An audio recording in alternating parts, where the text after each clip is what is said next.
절 함께 읽도록 하겠습니다. 먼저 읽도록 하겠습니다. 어떤 병자가 있으니 이는 마리아와 그 자매 마르다의 마을 베다니에 사는 나사로라. 이 마리아는 향유를 주께 붓고 머리털로 주의 발을 닦던 자요 병든 나사로는 그의 오라버니더라. 이에 그 누이들이 예수께 사람을 보내어 이르되 주여 보시옵소서 사랑하시는 자가 병들었나이다 하니 예수께서 들으시고 이르시되 이 병은 죽을 병이 아니라 하나님의 영광을 위함이요 하나님의 아들이 이로 말미암아 영광을 받게 하려 함이라 하시더라. 예수께서 본래 마르다와 그 동생 나사로를 사랑하시더니 나사로가 병들었다 함을 들으시고 그 계시던 곳에 이틀을 더 유하시고 그 후에 제자들에게 이르시되 유대로 다시 가자 하시니 제자들이 말하되 랍비여 방금도 유대인들이 돌로 치려 하였는데 또 그리로 가시려 하나이까. 예수께서 대답하시되 낮이 12시간이 아니냐 사람이 낮에 다니면 이 세상의 빛을 보므로 실족하지 아니하고 밤에 다니면 빛이 그 사람 안에 없는 고로 실족하느니라. 이 말씀을 하신 후에 또 이르시되 우리 친구 나사로가 잠들었도다 그러나 내가 깨우러 가노라. 제자들이 이르되 주여 잠들었으면 낫겠나이다 하더라. 예수는 그의 죽음을 가리켜 말씀하신 것이나 그들은 잠들어 쉬는 것을 가리켜 말씀하신 줄 생각하는지라. 이에 예수께서 밝히 이르시되 나사로가 죽었느니라. 내가 거기 있지 아니한 것을 너희를 위하여 기뻐하노니 이는 너희로 믿게 하려 함이라. 그러나 그에게로 가자 하시니 디두모라고도 하는 도마가 다른 제자들에게 말하되 우리도 주와 함께 죽으러 가자 하니라. 아멘. 요한복음에는 예수님이 행하신 7가지 표적이 나옵니다. 그 표적은 예수님이 누구이신지 그리고 예수님이 이 땅에 오셔서 하시는 일이 무엇인지를 알려주는 표적입니다. 예수님은 하나님의 아들이시며 우리에게 구원자로 오셨으며 예수님이 하시는 일은 생명을 주는 일임을 표적을 통해 알 수 있는 것입니다. 이 생명은 죽고 사는 생명만 말하는 것이 아니라 가장 소중한 것을 줌으로써 그 생명체를 의미 있게 만드는 것을 포함하는 말입니다. 사막의 꽃에게는 물이 생명이듯이 장님에게는 눈을 뜨는 것이 바로 생명인 것처럼 말입니다. 예수님의 표적은 가나의 혼인잔치에 물을 포도주로 바꾸는 것으로 시작하여 점차 점증하여 본질에 가까이 가게 됩니다. 그리고 마지막 죽은 나사로를 살림으로 진정한 생명을 주는 예수님의 사역을 나타내고 있습니다. 죽은 자를 살리는 것이 예수님의 사역입니다.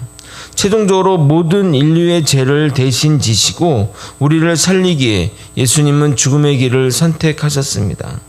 오늘은 요한복음이 말하는 7가지 표적 중 마지막 표적에 대해서 이야기를 나눠보도록 하겠습니다. 이 본문 안에도 많은 내용이 담겨 있기 때문에 차근차근 하나씩 풀어보도록 하겠습니다. 유대 종교 지도자들의 살해 위협에 예수님은 요단 동편 지역으로 잠시 피해 계셨는데 마르다 마리아 자매로부터 그의 오빠 나사로가 죽게 되었다는 연락을 받게 됩니다. 이 베단이라는 이 지역은 예루살렘으로부터 한 3km 정도 위치한 마을로서 예수님이 항상 예루살렘에 오면 들르던 마을이었습니다. 그리고 그곳에 오면 이 세 자매 집에 주로 거하였습니다.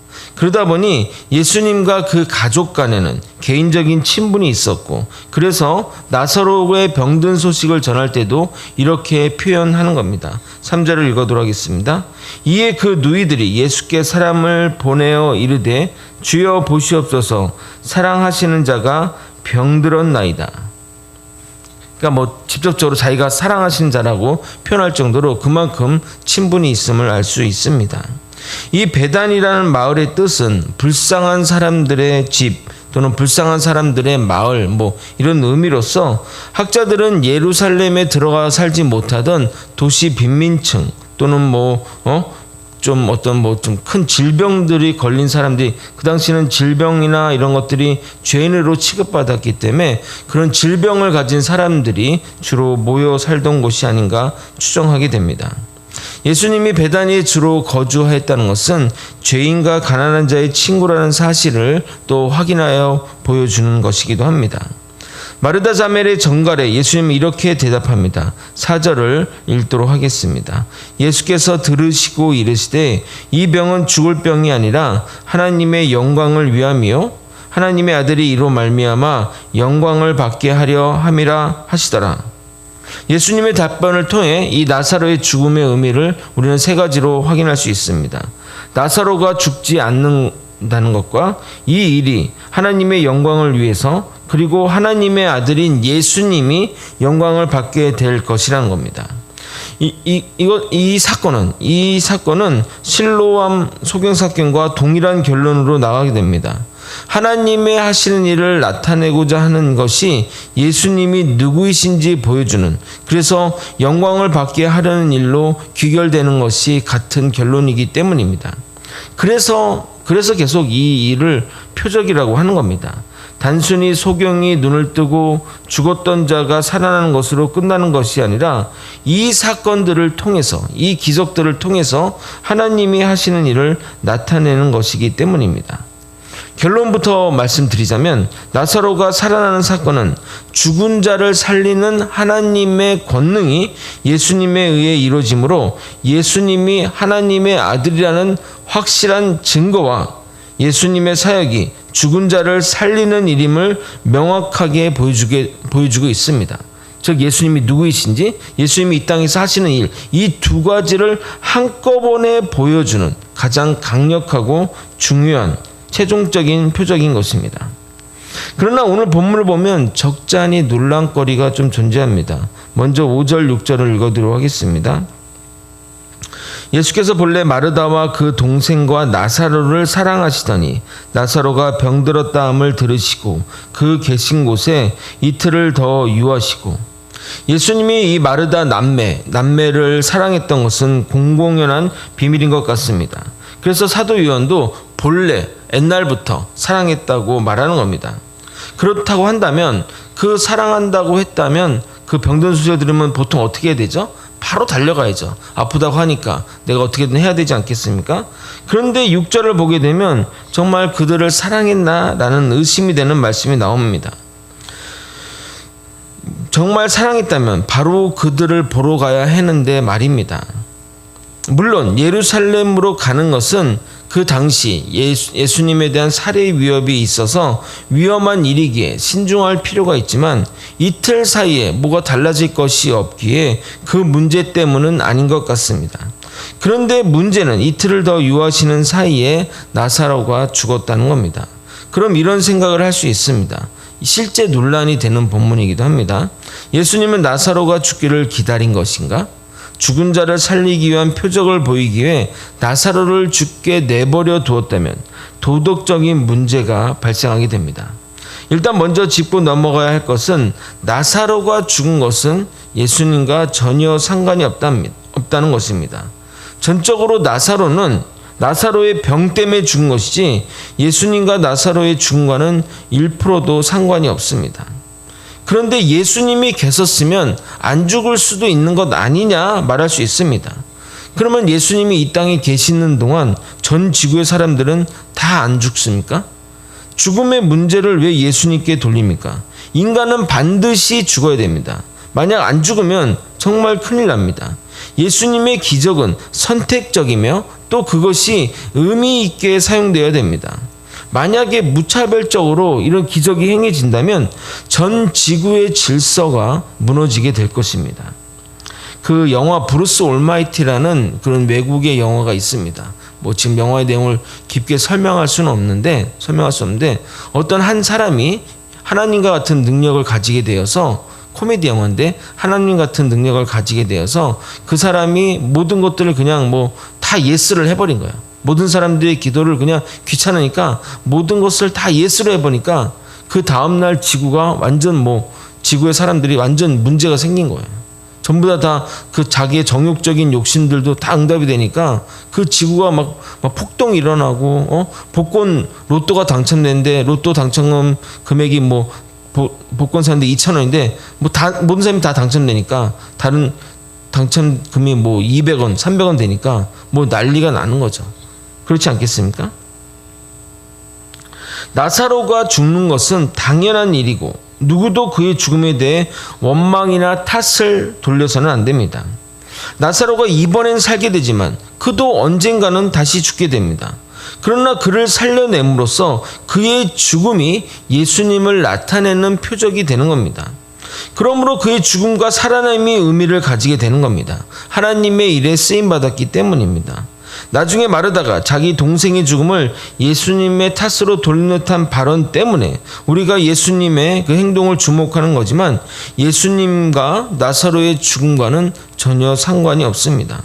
만약 그런 식으로 접근하면 그 당시 예수님과 아는 사람들의 죽음을 모두 예수님께 원망을 해야 될 것입니다. 또한 예수님이 죽은 자를 살리는 기적은 예수님의 사역 가운데 흔한 일이 아니었습니다. 회당장 야이로의 딸을 살리는 기적을 보이셨지만 그 딸은 죽은 지 얼마 안 된 시점이고 나사로는 죽은 지 4일이 지나 장사까지 마무리하여 관에다, 그러니까 무덤에다 넣은 상태이기 때문에 차원이 다른 문제입니다. 그러므로 나사로의 죽음과 살리심은 특별한 가운데 일어난 것이고 그것을 통해 하나님의 일을 나타내고자 하는 것이기에 선택된 것일 뿐입니다. 정말 쓰임 받게 된 것에 감사해야 될 것이지 죽게 내버려 두었다고 원망할 일은 절대 아닙니다. 그리고 그가 죽기 전에 살아났다면 예수님이 고치신 수많은 병자 중에 하나일 뿐이지만 죽었다 살아남으로써 예수님이 누구이신지, 예수님이 하는 일이 무엇인지 세상에 알린 표적으로 쓰임받는 인생이 되었고 이렇게 성경에 당당하게 기록되었다는 사실에 우리는 집중해야 될 것입니다. 날 때부터 소경된 자와 같이 과거에 집중하지 말고 과거에 어떤 일이 있었는 것에 집중하지 말고 하나님이 앞으로의 그의 인생을 어떻게 이끌어 가는지에 우리는 집중해야 하는 겁니다. 나사로를 살리신 사건을 예수님의 입장에서 한번 생각해 보겠습니다. 예수님은 나사로가 죽을 것 같다는 이야기를 듣고 어떠했을 것 같습니까? 예수님은 바로 가고 싶어 했을 것입니다. 무슨 소리냐? 이틀 있다 갔지 않았냐? 라고 말할 수 있지만 그 이틀의 시간을 기다린 것은 바로 하나님의 때이기 때문입니다. 요한복음 8장 28절 후반부를 보게 되면 또 내가 스스로 아무것도 하지 아니하고 오직 아버지께서 가르치신 대로 이런 것을 말하는 줄을 알리라. 예수님은 이 땅에서의 모든 삶을 스스로 하시지 않고 철저히 하나님의 뜻에 순종했습니다. 그것이 율법을 맞추는 것이기 때문에 율법에 순종하는 것은 하나님의 말씀을 따라 하는 것이기 때문에 하나님의 뜻에 따라 순종했습니다.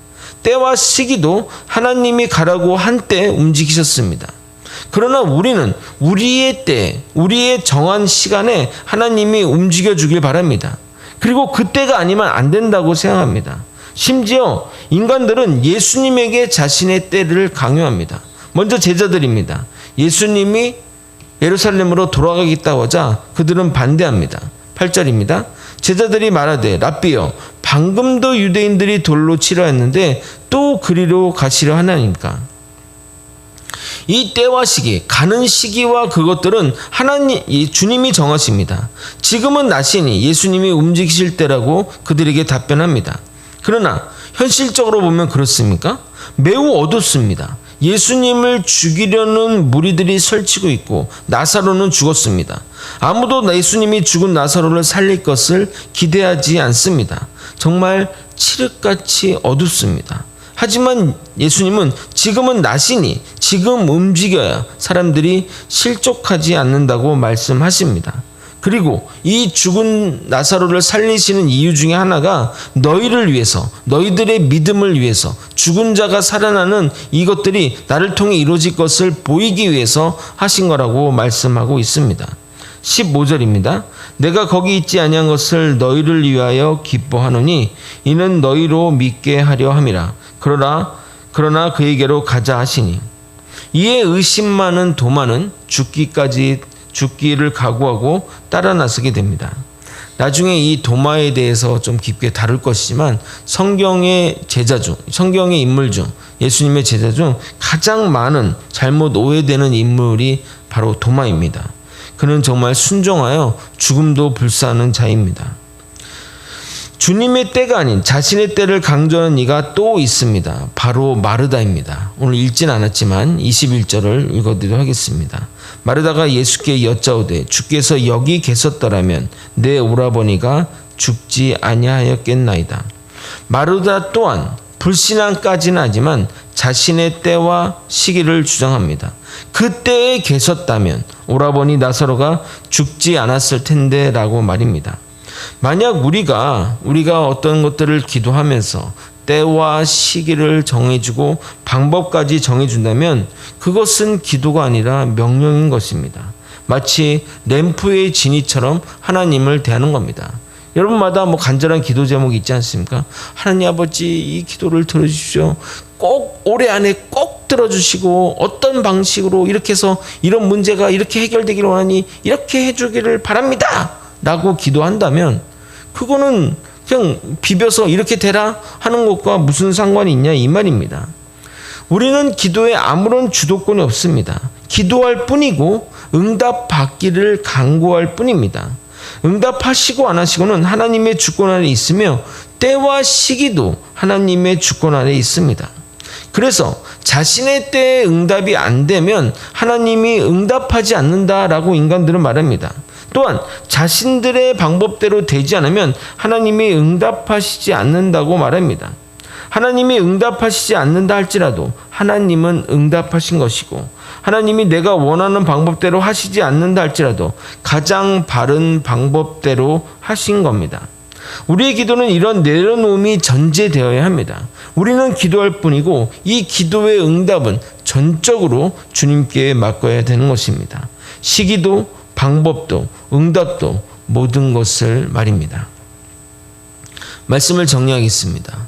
예수님이 나사로를 살리는 기적은 예수님이 누구이신지 그리고 예수님이 이 땅에서 하시는 일이 무엇인지를 보여주는 가장 중요한 표적입니다.